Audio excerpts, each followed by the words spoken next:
Tafadhol. Assalamualaikum Ustaz Katur. Sehat Ustaz? Waalaikumsalam warahmatullahi wabarakatuh.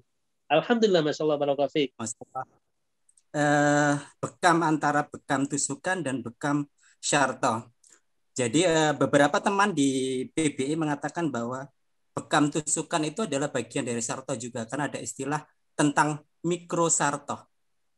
Mungkin Ustaz Katur pernah mendengar tentang itu. Perbedaan Ya, antara jarum yang mengambil darahnya tusukan biasa, tapi dengan mhm, jarum yang digunakan pada saat kita ajarkan di pelajaran bekam pelatihan bekam sunnah, maka itu adalah bentuk jarumnya berbeda. Dan itu bagian dari sarto juga karena disebut dengan istilah mikro sarto. ya, Bagaimana menurut jenengan? ya. Eh,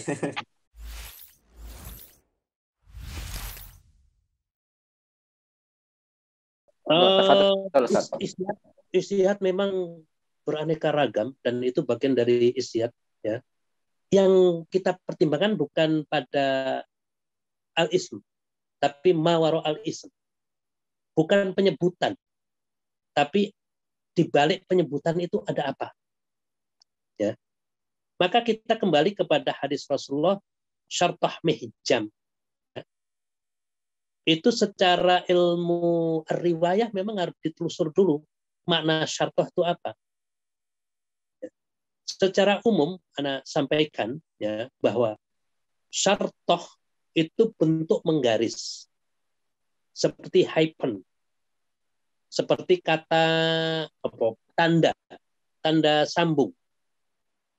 Kalau umpamanya melayu, lari-lari, ya, angin-anginan, maka antara dua kata yang diulang tadi kan pakai hyphen, kata sambung. Sambung. Itu bentuknya.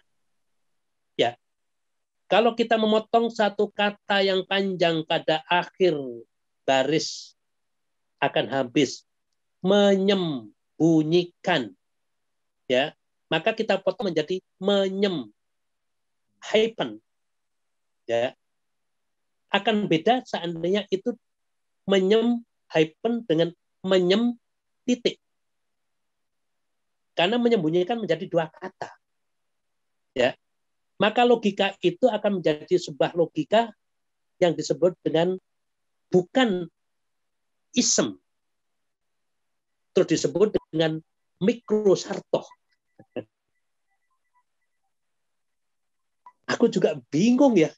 Mikrosartoh apa ya bahasa Arab? Mikro itu kecil. Sugairus sartoh. Sugair. Atau jangan pakai dua Kalau kata. saat BW kan mikroorganisme sama soft organisme. Kalau ini Ya. mikro sarto.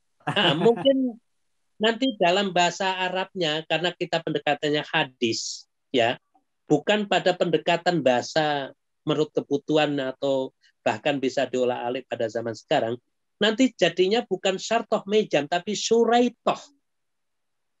Ya, tasghir seperti jundiyun. Kalau jundi tentara kecil disebut dengan junaid. Kalau syartoh itu normal, maka tasghir dari syartoh adalah syuraid. Syuraid, fu'ail, begitu.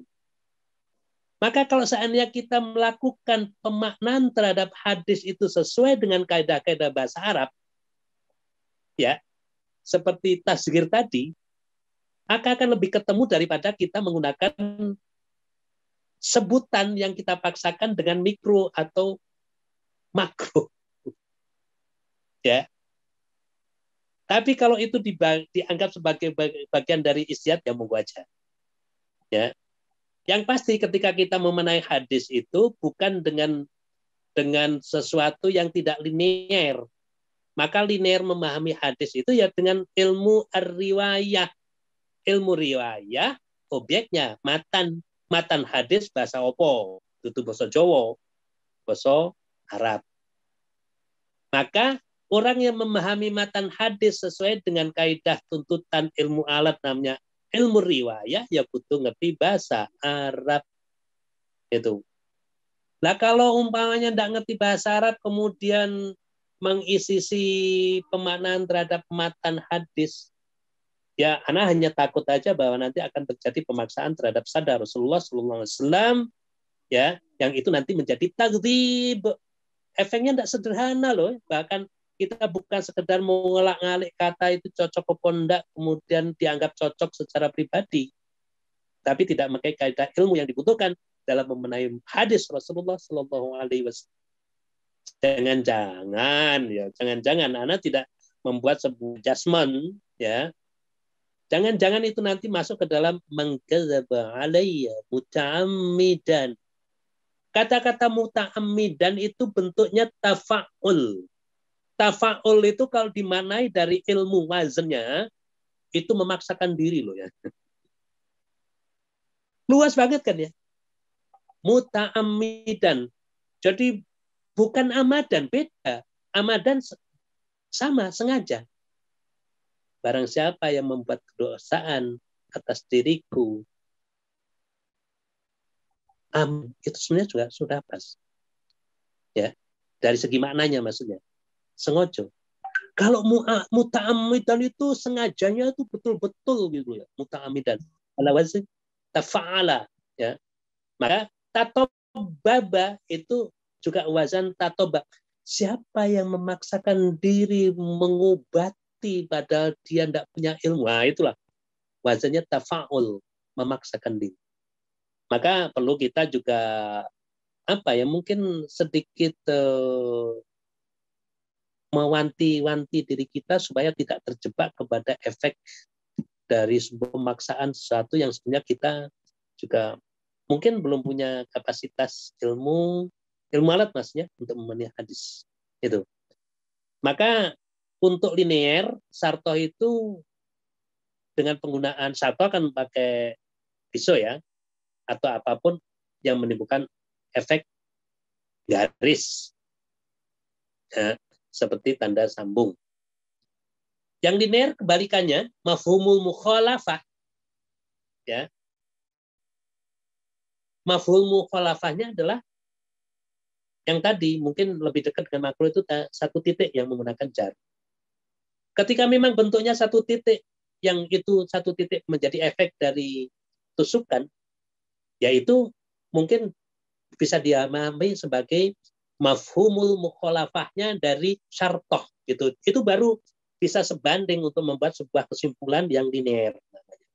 Tapi kalau umpamanya pengembangan dari syartoh kemudian tetap aja bentuknya titik karena pakai jarum, entah miring, entah lurus, ya. Jarumnya lebih gede apa? Mereknya jarum yang gede itu, yang bungkusnya biru itu, apa? Set itu tuh. Misawa ada 1G. Misawa. Ya, Misawa. Nah, ya. itu oleh sebagian teman dianggap sebagai itu sudah bagian dari syartoh. Ya ora lah. Ya. Wong jenenge efeknya juga tetap aja tusukan kok diangkat sebagai syartoh. Itu tidak cocok dengan pemanaan dari syartoh. Makanya ketika dibuka aja Lisanul Arab, Mu'jamul Wasit, Maurid, apa nah ya. Itu jelas sekali lah. Ya. Makna syartoh mehjam itu jelas banget. Maka itulah kadang-kadang kita memang diperlukan untuk kembali dulu. Sebelum beristihad, pahami dulu kitab-kitab kuning. Ulama, pendapat ulama yang lama. Baru kita nanti boleh. Sementara ini kan yang dilakukan belum membaca itu, sudah melakukan lompatan dengan membuat tafsir sendiri. Itu. Ya boleh aja beristihad, tapi kan istihad harus dihasilkan oleh seorang mujtahid, syarat mujtahid, bla bla bla bla bla. Nah, itulah. Siap. Itu. Masya Allah. Jazakallah Ustaz.